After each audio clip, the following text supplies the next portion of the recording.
के सरपंच भी है सारे लोग बोलने का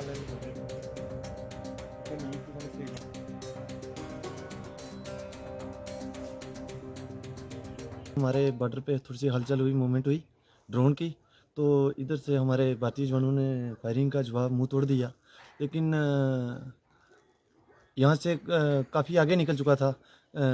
जैसे भी इन्होंने कोशिश पूरी की, लेकिन ड्रोन हुआ कि नहीं हुआ वो हमें नहीं पता, लेकिन फायरिंग बहुत हुआ। जी जी जी।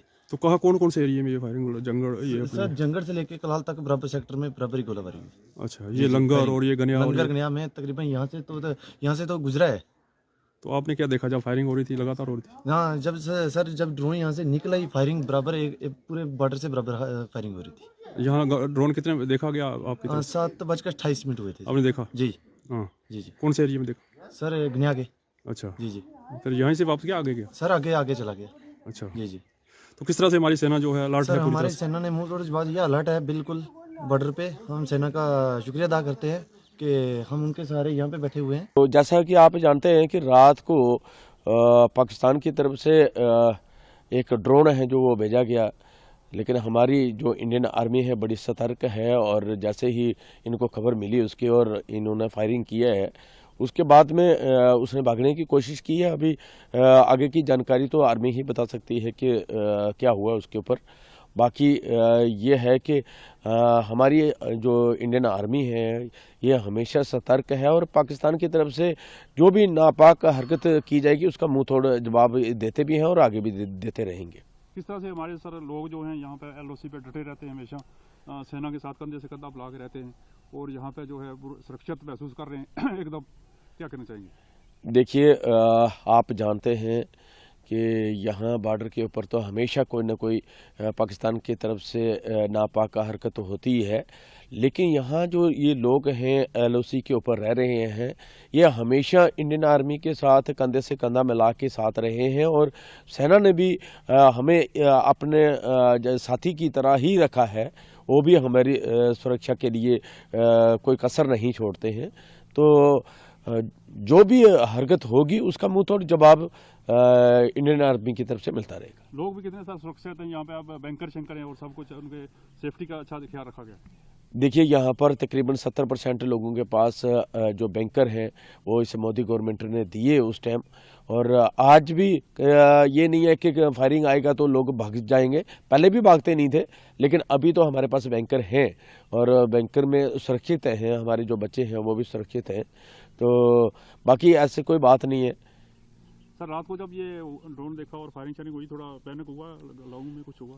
हाँ, तो अचानक से फायरिंग जब हुई तो लोग थोड़े पैनिक में जरूर आए कि क्या हो गया है, और जैसे ही इन्होंने देखा कि एक ड्रोन है जो आगे वो जा रहा था और जो हमारी इंडियन आर्मी है उसके ऊपर फायरिंग करती जा रही थी। तो 7 बजे स्टार्ट हो गया, ड्रोन चलने लगे, गोलियां स्टार्ट होने लगी, हम डर गए, खाना खाने लगे थे। मैंने बोला चलो मोर्चे में चलें, तो देखे हम गिरबा गए थे। हमने बोला फायरिंग स्टार्ट हो गई है। तो किस तरह से बैंकर जो मिला हुआ आपको, किस तरह सेफ्टी है? मोदी साहब ने दिया हुआ है, सेफ्टी ले ली बैंकर। हाँ तो आप उसमें चले जाते हो जब? हाँ, जब रात को फायरिंग हुई हमने बोला नीचे चले जाते हैं, गोलियां आ रही हैं उधर से। हाँ। तो हमने जब देखा तो अचानक से हमारा खुद मन कम गया। हाँ। बोलने लगे, गोले स्टार्ट होने लगे, पता नहीं क्या होता है अब। कितनी देर फायरिंग रही फिर वो? 10 मिनट। हाँ, शुक्रिया अदा करते हैं जो हमारी देश की रक्षा कर रहे हैं। 24 घंटे अलर्ट रहते हैं, लग लेटे हैं बॉर्डर पे। ये गांव लंगर जो है बॉर्डर के साथ सटा हुआ इलाका है। तो रात को जब हम जो है अपना भोजन वगैरह करके टहल रहे थे अपने घर की छत पे, तो कुछ फायरिंग शुरू हुई, छोटा फायर शुरू हुआ। तो ये पिछले जो जैसे कि आपको पता ही है कि जो ऑपरेशन सिंदूर जब हुआ तो उसके बाद पाकिस्तान जो है थोड़ा खामोश रहा, तो बीच बीच में छुट-फुट फायर होता ही रहता है। तो ये रात को भी जब उन्होंने फायर जब शुरू किया तो कुछ ड्रोन वगैरह थे, जिस वजह से हमारी जो आर्मी थी बिल्कुल सतर्क थी और उन्होंने मुंह तोड़ जवाब देना शुरू किया। और जो है कुछ आग की तरह जो गोलियां आ रही थी वो हम सभी ने देखी और हमारी जो आर्मी ने मुंह तोड़ जवाब दिया और उनके जो ड्रोन वगैरह थे वो वापस चले गए या कहाँ क्या हुआ तो जो भारतीय सेना जो है वो मुंह तोड़ जवाब देने में हमेशा ही सक्षम रहती है और हमारे जो लोग जो हैं वो भी हमेशा भारतीय सेना के साथ हमेशा ही खड़े रहते हैं। किस तरह से पाकिस्तान की तरफ से नापाक हरकत होती रहती है कुछ ना कुछ जो है ना यहाँ पे बॉर्डर LOC? पाकिस्तान तो हमेशा ही करता रहता है, कुछ ना कुछ नापाक हरकतें करते रहता है।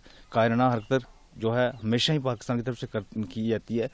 कुछ दिनों से छोटा मोटा फायर जो है चल रहा था, तो रात को जो है अचानक से ही जो फायरिंग शुरू हुई तो उसमें हमारी जो भारतीय सेना थी उसने मुंह तोड़ जवाब दिया और लगभग 7-8 मिनट तक ये फायरिंग रही। और रात को कोई 7:10 पर ये फायर हुआ, लेकिन हमारी आर्मी को बहुत शुक्रिया करना चाहिए। जैसे भी फायरिंग होती है तो मुंह तोड़ जवाब उनको दे देते हैं। पाकिस्तान कभी सुधरने वाला नहीं है। कभी कभी छोटे छोटे बच्चे भी खेलते कूदते रात को भी तो अचानक फायर कर देता है। फिर भी हम अपनी आर्मी का और प्रधानमंत्री मोदी जी का शुक्रिया अदा करते हैं जिन्होंने हमें बैंकर दिए हैं। यहाँ पर आपको देख लो, ये भी बैंकर है, सबको बैंकर मिले हुए हैं। तो यही बहुत है कि जो हम अपनी आर्मी के साथ जीते हैं। कभी भी फायरिंग होती है ना तो हम घर नहीं छोड़ते, अपने देश के जवानों के साथ खड़े रहते हैं, कंधे के साथ कंधा मिलाकर, उनको छोड़कर भागते नहीं हम। तो जब फायरिंग हुई तो आप बच्चों के साथ बैंकर में गए कि? नहीं सर, 5-7 मिनट हुआ तो अपने अंदर चले गए। देखा जैसे कि लाल ऊपर से आग की तरह गोलियां आ रही थी, तो फिर हम अंदर ही चले गए, तो बच्चे भी अंदर चले गए। लेकिन फिर भी अब बाहर भी आते हैं क्योंकि अपने भाइयों को तो थोड़ी तसल्ली मिल जाती है ना कि लोकल लोग भी हमारे साथ चलते हैं।